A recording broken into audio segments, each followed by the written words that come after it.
you for having me. I want to ask you, we had Daniel Radcliffe here last night, and I chatted with him briefly, and I asked him the same question, but I want to ask you, because it's such an unusual situation. It's the 5th Harry Potter film. Yes. And you look back now, how old were you when you did the first one? I auditioned when I was 9, and I started filming when I was 10, 11. Is it strange for you, because these movies are ubiquitous, you see them on television all the time, and do you ever come across yourself in that first film, and how does that feel?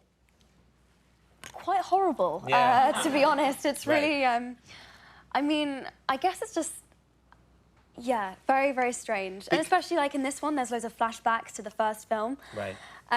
So I get to see a lot of that. I guess just, I just used to have such chubby cheeks and such, like, a high voice and the big hair and, yeah. You're describing me perfectly, actually.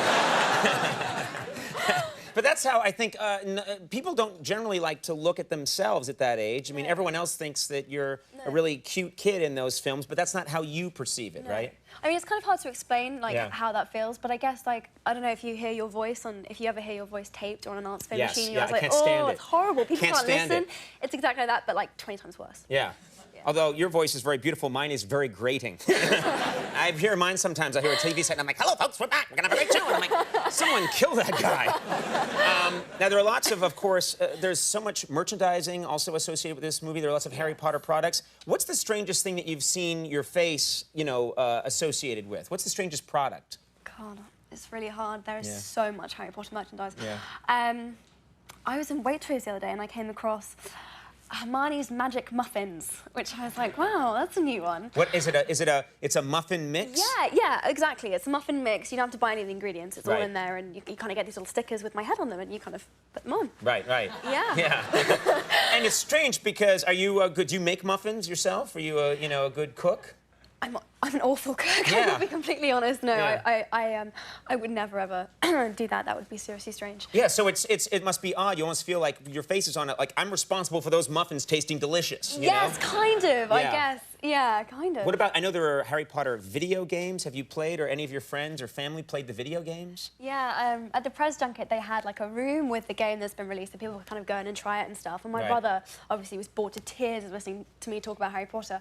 Went in and was trying the game out, and he came back and I was like, oh, did you have a good morning? He was like, yeah. I've been throwing benches at you like for hours. I was like, that's nice to know. So your brother can go into a room and just hurl benches at you, but no one gets hurt. It's perfect. Yeah, that's very nice. Excellent, yeah. I know there were action figures as well. Does your brother or any of your siblings ever, get the action figure? That would be very strange. That would be seriously creepy. I don't think I would let them have it. I think that's so like. No, that would be really weird. Really weird. It's something I would do. I understand that you and the cast made a very short Harry Potter film, especially for the Queen's 80th birthday. 80th birthday. Yeah. And then and then you all met her. Did you have to take etiquette lessons and learn how to meet the Queen? I would think there are a lot of rules, right? Well, this is the funny thing. By the time I'd had all the sort of etiquette of how I was meant to meet her, and I could only say this and I couldn't say that, to be honest, I was kind of glad in the end that I didn't actually meet her in the end. Because, like, apparently, you can only address her as Your Majesty, and you can't speak to her unless she speaks to you. And there's kind of this little bow you have to do, and all of this stuff that I was like, okay.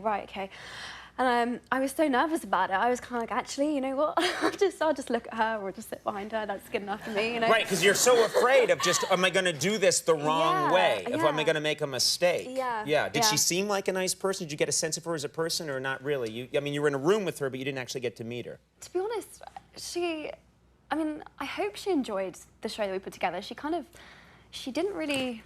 Not that much facial expression going on. She was quite kind of like this. I was like, is she enjoying it? She is the queen. Oh, she's not going to, raise the roof. No, I just like, ow, turn the butter.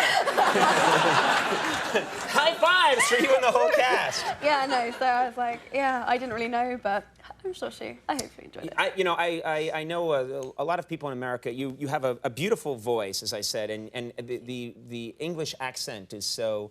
I mean, to many Americans, it sounds so distinguished and it's awful. When I come to America, I always feel I hate my English accent because it sounds so kind of like, I don't know, pretentious. I don't know if that's the word. It sounds really kind of, I don't know. So by the end of my stay here, I kind of find that my English is kind of edging towards American English. No, what's pretentious is when people affect an English accent. Yours is real. You were allowed to have one. There were people like Madonna who, like 2 years ago, started being like, "Oh, hello,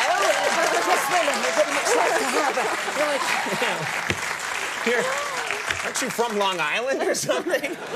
What about, do you think that when you hear Americans, because there are American actors who in movies try and do a British accent, and to us maybe it sounds all right, but how does it sound to someone who's... You can always tell. Yeah. You can always tell, pretty much. I mean, yeah, you can pretty much tell. It's next to impossible for an American to do it correctly. Yeah. Well, I guess, I don't know how well we pull off American accents, though, so, you know. Hugh Laurie in you know... Actually, yes. Hugh I have Laurie to say, I've watched that a House. couple of times. Amazing. I cannot believe that he's not from America. He is, like, quintessentially British. Yes. He's very, you know, very I British. shot something with him for the Emmys about a year ago, and he was doing the American accent the whole time. And then I saw him later on, and he was talking in the British accent, and I really thought, this man is ill. He's schizophrenic. He's so scary talented. No, very talented. But, you know, when Americans go over and try and do it, a lot of times it sounds like, you know, Mary Poppins kind of, "Hello, governor!" Yes, that's exactly it! "How you doing?" You know? "I'm your chimney sweep boy." How I would do it. Now, of course, you and Daniel and Rupert, you're the three main, you know, characters that we've been following throughout these different films. Have the three of you, and I don't want it to be a crass question, but you've been making some money over the years. Have any of you gone a little mad and bought yourself something crazy, or, you know, just to treat yourself? I can't compete with this. Rupert bought an ice cream truck.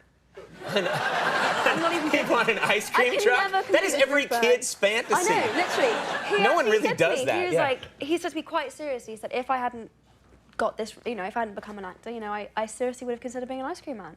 I was like, okay, cool. Well, so he's kind of like fulfilled both dreams, you know? That's so funny and so sweet, too, at the same time. And as well, it's not just like he's bought the truck to kind of drive around kind of a show. It actually has all of the ice cream in it, all of, like, the little chocolate drops and everything. It's well, amazing. I hope it had ice cream in it, yeah. Well, yeah. Maybe like, cool ice cream truck, what's in there? Medical books. Yeah, no. We have a clip here from the film Harry Potter and the Order of the Phoenix, yes. and I want to make sure we show this. What do we need to do or know to appreciate this clip? You have to see the last film, and you have to know that Ron was a complete idiot, to be fair. He didn't invite her to the ball, and then he made a really big deal about her going with someone else, and he completely ruined her evening, and she ended up crying up on the steps, and then he never apologized, and basically was just, you know. So in this one, she kind of kicks his ass. She really does. She really, like, gets her own back, and it's quite kind of a classic girl power moment. Yeah, so, women everywhere will appreciate this. Yes. Let's take a look at this moment from Harry Potter and the Order of the Phoenix. I'll go easy on you. Thanks, Ronald. Come on, Ron. Come on, Ron. Come on, Ron. Do it. 1 second. You're on.